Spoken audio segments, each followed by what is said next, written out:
Once you start finding suppliers and manufacturers that you like, the next step is to reach out to them. Now, a couple things I've highlighted here on Alibaba. Like I mentioned, try to only contact suppliers who have gold status for multiple years.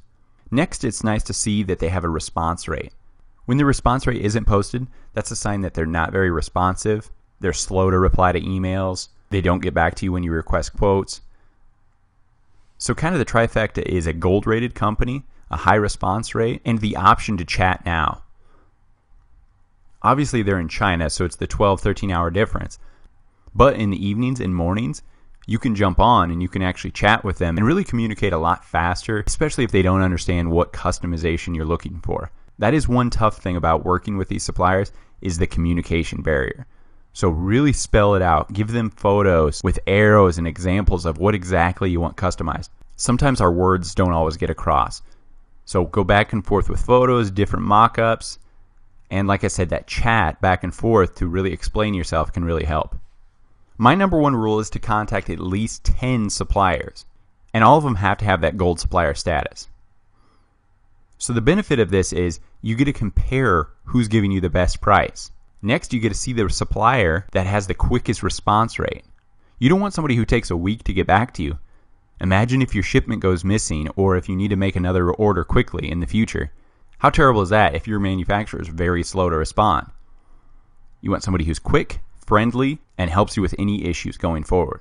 Another nice thing is that you can compare the MOQ. This is the minimum order quantities. So while one manufacturer may offer 100 units at $5 a unit, the other may offer 500 units at $3.50. Yes, maybe you want a smaller order in the beginning to be safe and you don't want to overspend in case you can't move it. But going side by side, you can see, oh, if I get 500, it's not going to be that much more. Okay, maybe I'll go with this guy. Or you can use that as leverage back and forth between suppliers. Say, oh, at one place I'm getting $3 for 500. Can you come down to 4 if I do 200 units? Suppliers are really willing to negotiate to get your business. The final thing to compare is production time and shipping rates. I've been in the place before where I've had the exact same quote, the exact same MOQ, but then I didn't ask the production time. And this really killed me. One company was 20 days, the other company was 50 days. I just assumed everybody would be like a month, right? No. You have to ask on the production time. And then for shipping rates, some companies won't tell you and they'll ship by boat. With boat, you can get stuck in customs. It's just terrible. Try to do airmail directly to your house, directly to your business. This is the much safer, faster way. It may cost a little bit more, but I'm telling you, it's very worth it. I always use DHL. They take care of the customs fee and they'll bill you later. They have 3-day express airmail. It's amazing. It's well worth it. So here's what I ask manufacturers. The first time I reach out to suppliers, I don't tell them the exact customized item I want.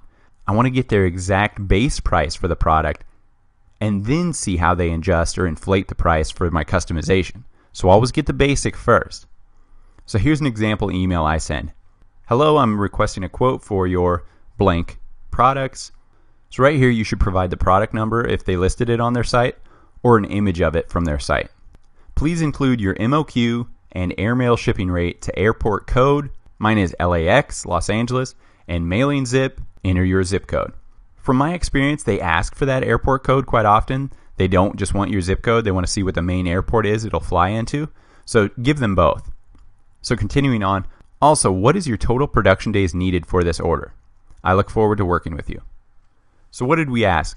We asked what the quote was for this product, for their MOQ, their minimum order quantity. We asked for the airport shipping rate, and we asked for their production days. These are some great base things to ask initially. Then you can dig deeper in the next email with customization, different MOQs, how the price will change with a different MOQ, and so on. So this first email doesn't have to be set in stone, especially if the supplier already stated their MOQ on their website. But remember, the MOQ is not set in stone. Many Alibaba suppliers list 1,000 as their MOQ, but they'll fulfill MOQs as low as 250, for example. You just have to ask. So once you get that initial quote, then reply with the customizations you want. For example, you want a different size, different color, different shape, maybe an attachment on it. These customizations shouldn't change the price much, maybe a couple dollars at most per unit. So that's nice. You get the base cost and then see how much this custom adaptation changes the price. Another thing to keep in mind when you're factoring your total expenses are duty fees.